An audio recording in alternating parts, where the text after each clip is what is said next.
livro admirável, escrito pelo evangelista São Lucas, o mesmo autor do terceiro evangelho sinótico.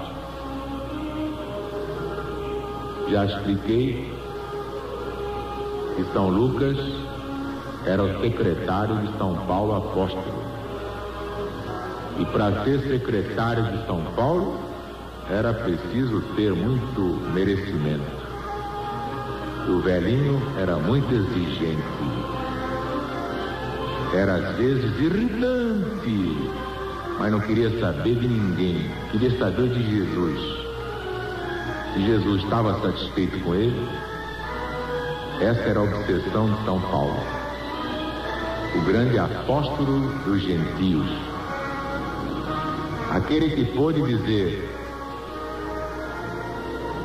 encerrei minha carreira, guardei a fé, receberei a coroa da vida que o Senhor, justo juiz, me dará naquele dia. Eu também sou assim. Se eu conseguir agradar a Jesus e a humanidade, é uma beleza. Mas se não conseguir, prefiro agradar somente a Jesus.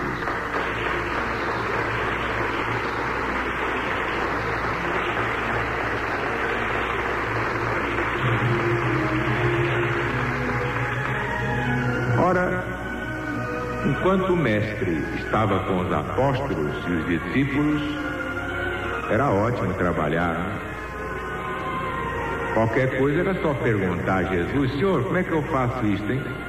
Chegou aí uma viúva rica, ela disse que quer uns passos em casa, devo ir? Chegou um fariseu aí cheio de dinheiro, prometendo uma fortuna se eu ensinar a ele como é que se dá passe. Chegou aí, chegou lá, chegou acolá, e Jesus dava a explicação, a orientação, e tudo acabava bem. Mas vocês já imaginaram os discípulos sem Jesus? O que aconteceu o seguinte: enquanto Jesus vivia, para empregar a linguagem do mundo, eles acompanhavam Jesus, mas meio assim temerosos. E quando Jesus dizia: eles vão me matar, eles vão me crucificar, mas eu vou derrotar a morte, eu ressuscitarei ao terceiro dia. Aí é que eles diziam assim: será que ele está falando verdade? Bonito. E se ele é crucificado e não ressuscita? Nós entramos pelo cano. De modo que os discípulos acreditavam, mas não muito, porque nunca viram ninguém ressuscitar. Ah, bem, eles acreditavam em Jesus. Jesus era formidável, tinha feito coisas julgadas milagres, está ótimo, perfeito. Mas ressuscitar é muito mais do que livrar uma pessoa dos seus demônios, restituir a vista aos cegos, a audição aos que não tinham mais audição, estavam surdos, a voz aos que estavam mudos, os movimentos aos que estavam paralíticos.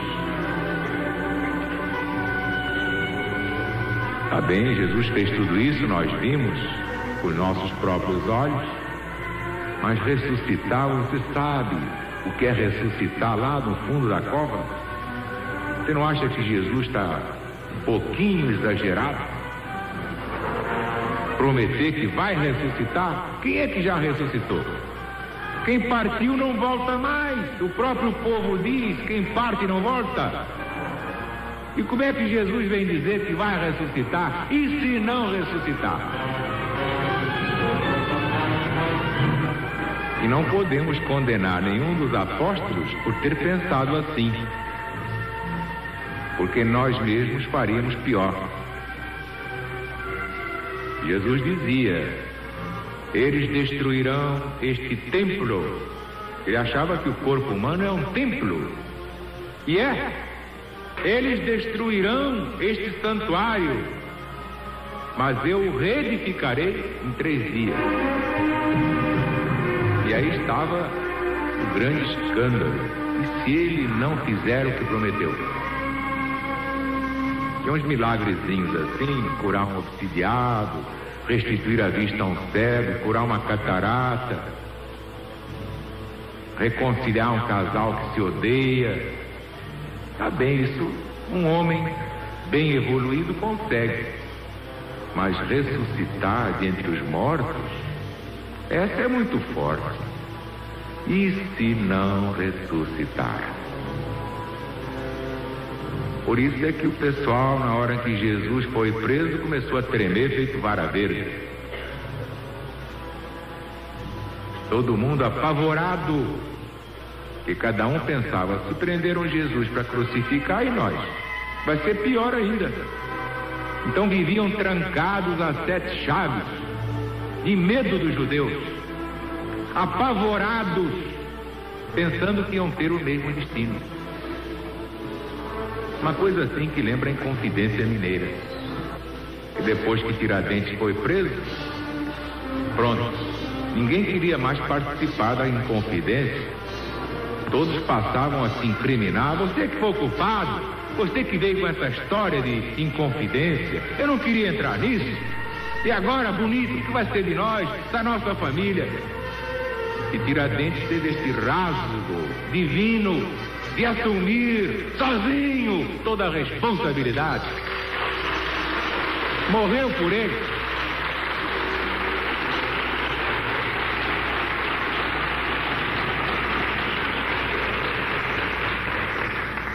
O caso de Jesus, muito pior.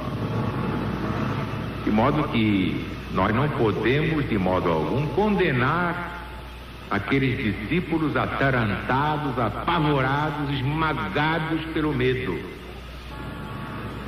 Que na hora da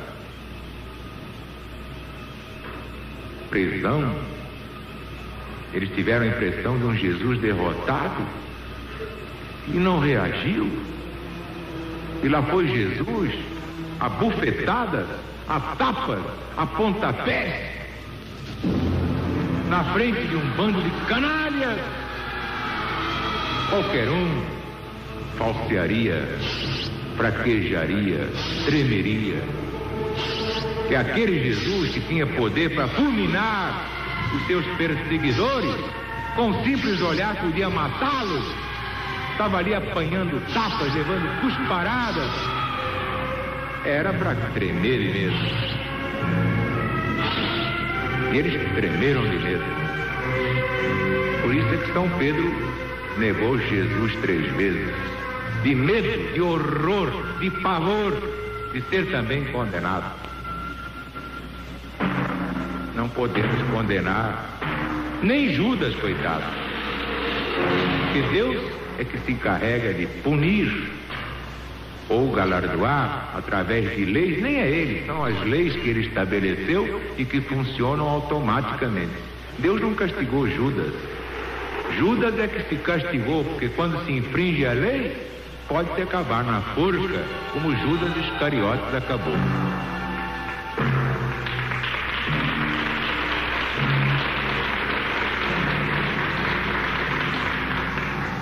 De modo que nós estamos exatamente olhando a responsabilidade dos apóstolos. Eu nunca me detive tanto quanto agora nesse tema. Enquanto Jesus estava ali, a coragem aumentava. A presença de Jesus dava uma força extraordinária. Só ver Jesus, todos se impertigavam, sentiam uma força estranha dentro da alma. Mas ver Jesus preso, de Herodes a Pilatos, ele é força. Desapareceu. Pernas, para que vos quero? Vocês já viram alguém quando fica suando de medo? Aquele suor frio. Pois muito bem. Ficou aquela expectativa angustiosa, os discípulos fechados, trancados, podiam bater que eles não abriam. Ou então iam espiar pela fresta. medo de que viessem os soldados romanos, instigados pelos principais sacerdotes, para prendê-los, para condená-los. Olha aquele pavor. Foram 3 dias horríveis, 3 dias de angústia, 3 dias de sofrimento inenarrável. Então, chegamos ao domingo de manhã, aqueles acontecimentos tão bem narrados por João, o discípulo amado. A pedra, apesar de chumbada, tinha sido removida, o túmulo estava aberto. E Jesus não estava lá. E os anjos disseram: não está aqui. Ressuscitou conforme prometeu, cumpriu sua palavra. Maria Madalena ficou com a alma em festa, foi correndo avisar os discípulos. Ela teve a glória de ver Jesus, ela em primeiro lugar. Jesus apareceu a ela em primeiro lugar, nem a Virgem Maria teve esse privilégio. Era uma meretriz e Jesus fez dela uma santa, a tal ponto que apareceu a ela em primeiro lugar.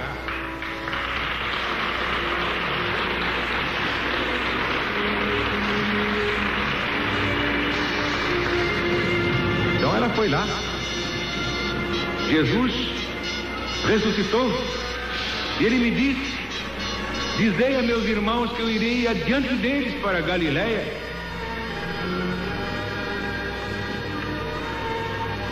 Mas aí,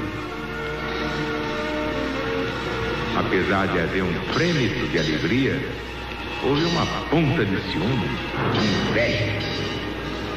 Tá bem, tomara que tenha sido verdade que Jesus tenha ressuscitado. Mas por que não apareceu primeiro a mim? Foi aparecer a Maria Madalena, uma pecadora. É verdade, Jesus era irreverente. Apareceu primeiro a Maria Madalena, porque ela corporificava a humanidade corrupta que ele veio salvar. Essa é a explicação. Que a humanidade era assim como Maria Madalena, que precisava de ser libertada da lama. E só Jesus tinha esse poder e libertou. Hoje poucos espíritos haverá tão elevados quanto o espírito de Maria de Magdala. Então, finalmente, depois que São Pedro correu lá com seu companheiro, que chegou primeiro porque era mais moço, corria mais, e viu que o túmulo estava aberto, aí voltou e disse: meninos, o mestre ressuscitou. É verdade. Aí começou um certo ambiente esquisito, de medo, de alegria, de curiosidade e até medo de ver Jesus, que a humanidade até hoje tem medo de ver fantasma. Eu não tenho.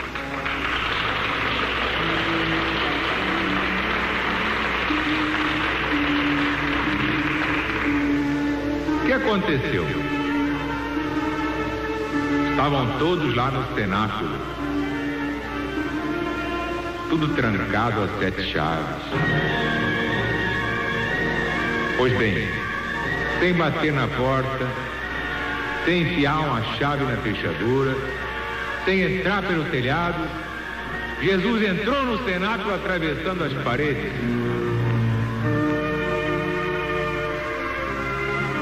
E disse: paz seja convosco. Imaginaram o que eles sentiram naquela hora? As pernas tremiam, o pessoal suava, mas era o mestre que estava lá. Era Jesus e estava com eles. Acontecera o impossível. Um homem derrotar a morte e derrotou. Era Jesus.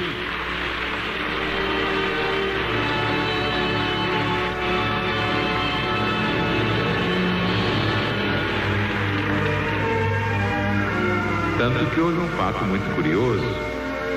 Daí o ditado: sou como São Tomé, ver para crer. Tomé, um dos 11, porque Judas já tinha sido justiçado pela sua própria ignomínia. Ele se enforcou numa figueira. E ainda há hoje muitos Judas se enforcando. O que eu vou fazer, né? O que é que vocês vão fazer? Cada um colhe o que semeia.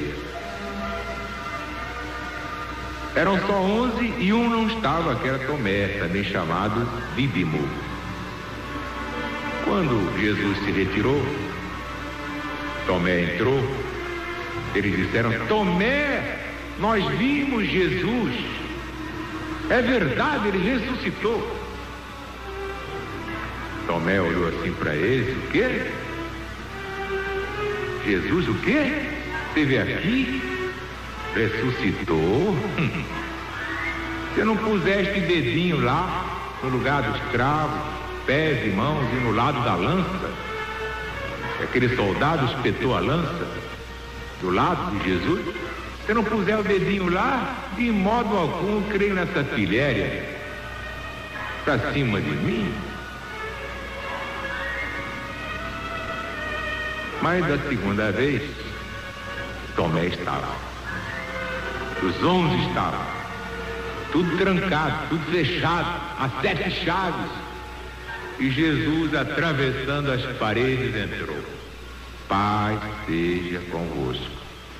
Vejam bem, depois de ressuscitar, depois de passar pelo fenômeno da morte, Jesus dá esta lição, que a única coisa valiosa neste mundo é a paz. É a paz interior. É a maior de todas as fortunas. É o maior de todos os bens. É a paz.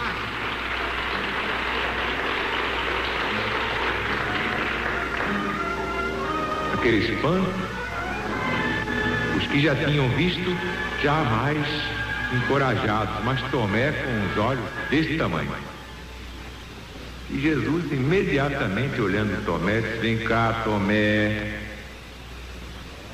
Tomé veio tremendo, feito vara verde. Jesus olhou Tomé e disse: põe teu dedo aqui, Tomé. E Tomé botou o dedo lá, no sinal dos cravos, no sinal da lança. E aí não pôde aguentar, chorando, caiu de joelhos dizendo: meu mestre e meu Deus, perdão, porque eu duvidei. Olha aí o símbolo da humanidade que duvida. Vai cair de joelhos. Vai cair de joelhos.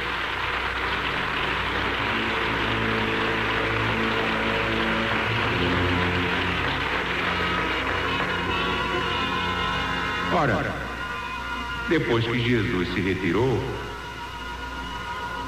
aí é que eles começaram a cair em si, nessa segunda vez da visita de Jesus. O medo se transformou em fé. Tudo aquilo que era covardia se transformou em força. E aí começou a marcha da reabilitação. Que eles viram com seus próprios olhos que Jesus tinha vencido a morte, que a morte, o último inimigo a ser derrotado, fora derrotado pelo Cristo de Deus.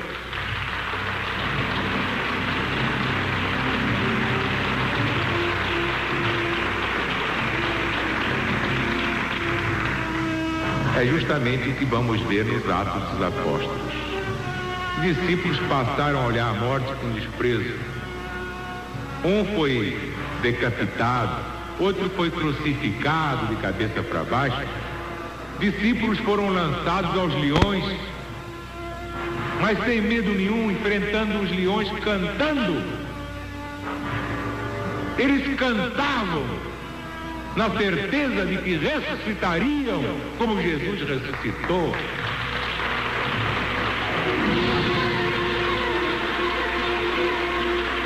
E este é o ponto máximo da força do homem e da mulher. da sagrada pessoa humana. É quando encara a morte com altivez e não tem medo da morte. Assim é o legionário da boa vontade. Então viva a LBB, viva o PBB, viva o Brasil e viva Jesus!